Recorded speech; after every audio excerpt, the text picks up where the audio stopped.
Good morning, 7th class. Beta, today we have to start our new exercise 3.4 and it is related to the topic chance and probability.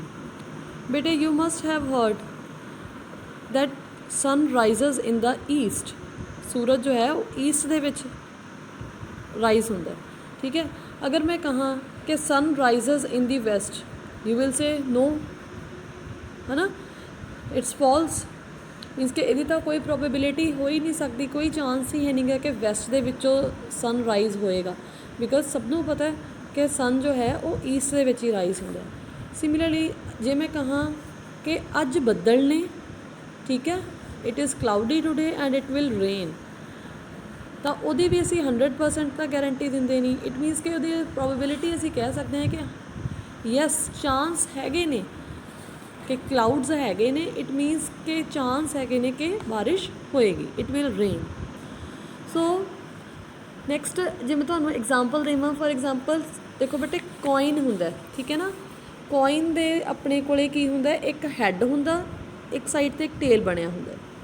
जे मैं कहाँ मैं coin toss करदी हाँ की chance है कि had आएगा, असीं कहांगे 50-50 चांस है ना, हो सकता है हैड आवे, हो सकता है टेल आवे ਜਦੋਂ भी ਆਪਾਂ कॉइन ਨੂੰ टॉस ਕਰਦੇ ਹਾਂ.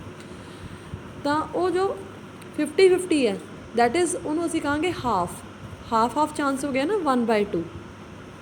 ਸਿਮਿਲਰਲੀ ਬੇਟੇ ਤੁਸੀਂ ਸਾਰੇ ਜਾਣੇ ਡਾਈ ਥਰੋ ਕਰਦੇ ਹੋ ਠੀਕ ਹੈ ਨਾ, ਲੂਡੋ ਵਗੈਰਾ ਖੇਲਦੇ ਆ ਤਾਂ ਜਿਹੜਾ ਡਾਈ ਹੁੰਦਾ ਉਹਦੇ 'ਤੇ 1 ਤੋਂ ਲੈ ਕੇ 6 ਤੱਕ ਨੰਬਰਸ ਲਿਖੇ ਹੁੰਦੇ ਆ ਠੀਕ ਹੈ. ਜੇ ਮੈਂ ਕਹਾਂ ਕਿ ਮੈਂ ਡਾਈ टॉस करूँगी और मेरा 6 आ जाएगा ऊपर, हो सकता है आ भी जाए ठीक है ना, तो इट मीनस ਉਹਦੀ ਕੀ ਪ੍ਰੋਬੇਬਿਲਿਟੀ ਹੋਏਗੀ. ਇੱਦਾਂ ਦੀਆਂ ਜਿਹੜੀਆਂ ਚੀਜ਼ਾਂ ਨੇ ਉਹ ਆਪਾਂ ਇਹ ਐਕਸਰਸਾਈਜ਼ ਦੇ ਵਿੱਚ ਕਰਨੀਆਂ ਨੇ. ਕੀ ਪ੍ਰੋਬੇਬਿਲਿਟੀ ਹੋਏਗੀ ਕਿ 1 ਆਏਗਾ, ਕੀ ਪ੍ਰੋਬੇਬਿਲਿਟੀ ਹੋਏਗੀ ਕਿ ਮੈਂ ਡਾਈ ਥਰੋ ਕਰਾਂ ਕਿ 2 ਆਏਗਾ ਠੀਕ ਹੈ.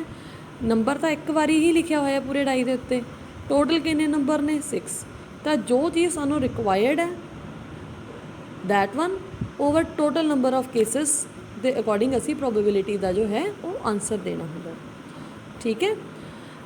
दैन बेटे now let us see this.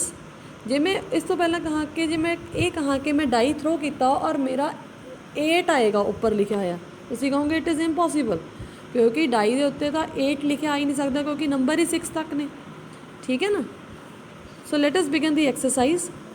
Tell whether the following is certain to happen, impossible और can happen but not certain to happen का मतलब हो गया कि 100% ये गल होएगी ही होएगी. इम्पॉसिबल मतलब कि 0% है भी, ਇਹਦਾ कोई चांस ही नहीं है. Can happen but not certain, can happen but not certain का मतलब की है कि हो सकता ठीक है, डिपेंड करता मतलब ठीक है टाइम के उत्ते. Can happen but not certain जरूरी नहीं है. सो 50-50 वाला चांस होंगे. So let us see. First part is you are older today than yesterday, ਤੁਸੀਂ ਅੱਜ ਕੱਲ੍ਹ ਨਾਲੋਂ ਵੱਡੇ ਹੋ ਗਏ. ਇਟਸ ਟਰੂ ਠੀਕ ਹੈ, it is certain to happen 100% ਹੀ ਹੈ ਕਿ ਚਾਹੇ ਅਸੀਂ ਇੱਕ ਦਿਨ ਵੱਡੇ ਹੋਏ ਹਾਂ ਬਟ ਵੱਡੇ ਤਾਂ ਹੋਏ ਹਾਂ ਠੀਕ ਹੈ. So exercise 3.4 first question first part is certain to happen ठीक है, certain to happen. Next is second part, it is a tossed coin will land heads up. Coin toss किया और वो हैड आऊगा, ये असीं की कहांगे can happen but not certain. हो भी सकता है कि हैड आ जाए, ये भी हो सकता है कि टेल आवे. सो असीं की कहांगे can happen but not certain. 100% guarantee नहीं देंगे कि हैड ही आएगा ठीक है. then third part is a die when tossed shall land up with 8 on top. कि मैं डाई थ्रो करा और वो उत्ते 8 आवे, ऊपर 8 आवे, इज इट पॉसीबल. असी कहांगे it is impossible. Why because die के उत्ते नंबर ही 6 तक लिखे हुए ने, तो 8 किद्दां आ जाएगा ठीक है. Next fourth is the next traffic light seen will be green. कि जो नैक्सट सानू ट्रैफिक लाइट आएगी ਵਹੀਕਲਸ 'ਤੇ ਸਫ਼ਰ ਕਰਦੇ ਹੋਏ ਉਹ ਗ੍ਰੀਨ ਕਲਰ ਦੀ ਹੋਏਗੀ. ये भी असी की कहांगे बेटे 50-50 चांस है। Can happen but not certain, जरूरी ही नहीं है, हो भी सकता कि ग्रीन लाइट आवे, ये भी हो सकता है ना कि रेड लाइट आवे, ठीक है। So can happen but not certain. Next ਇਹਦਾ 5th पार्ट की है बेटे, it is tomorrow will be a cloudy day. कल नूं ਬੱਦਲ हो सकते हैं, ਅਸੀਂ कह सकते हैं हाँ जी हो सकते हैं। ये तो कोई वो नहीं है ना बेटे, अज जो धुप्प निकली है कल नूं ਬੱਦਲ हो सकते हैं, यस हो सकते हैं। ये भी हो सकता है कि कल नूं भी धुप्प ही निकले। So again can happen but not certain, ठीक है जी। Next moving to question number 2, it is there are 6 marbles in a box with numbers 1 to 6 marked on each of them. एक बॉक्स ਦੇ ਵਿੱਚ 6 ਮਾਰਬਲਸ ਨੇ, ਹਰ ਇੱਕ ਮਾਰਬਲ 'ਤੇ number ਲਿਖਤਾ 1 2 3 4 5 6, ਠੀਕ ਹੈ। ਦੈਨ ਉਹ ਕਹਿ ਰਿਹਾ what is the probability of drawing a marble with number 2।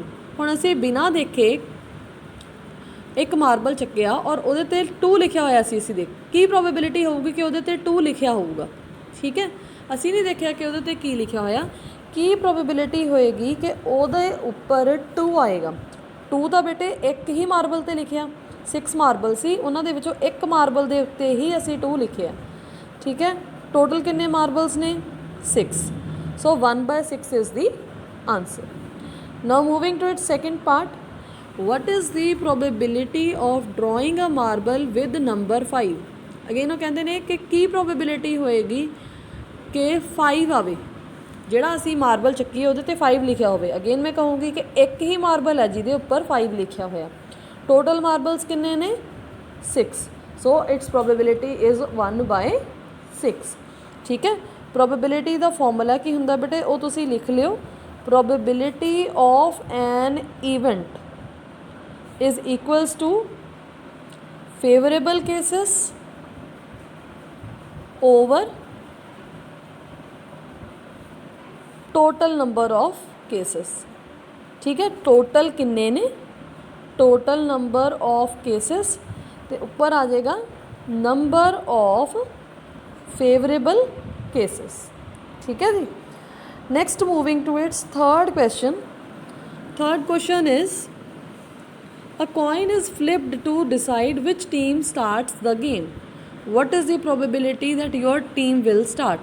coin toss किया बेटे कि किहड़ी टीम जो है वो गेम स्टार्ट करेगी, की प्रोबेबिलिटी है कि तुहाडी टीम जो है वो जित जाएगी। सो अगेन देखो coin जे असी सिलेक्ट कर लीए कि जे हैड आएगा तो असी जितांगे, ठीक है, असी प्ले करांगे फर्स्ट। तो हैड तो एक ही चांस हो सकता है ना, ठीक है। हैड एक बारी ही आएगा क्योंकि दूसरी साइड तो टेल लिखा है। So had on the probability की है 1। टोटल किन्ने केस ने 2, या हैड या फिर tail. So it's answer is 1/2, ठीक है। तुसी प्रोबेबिलिटी का फॉर्मूला सेम इत्थे भी रिपीट कर सकते हो, ठीक है। You have to write probability of an event is equals to number of favourable events, या नंबर ऑफ फेवरेबल केसेस भी लिख सकते हैं बेटे, it's your wish, over total number of events, ठीक है। चाहे बेटे इवेंट्स लिख लो चाहे केसेस लिख लो, one is the same thing. With this your chapter is complete. If you have any problem then you can ask me, okay. That's all for today. Thank you, have a nice day.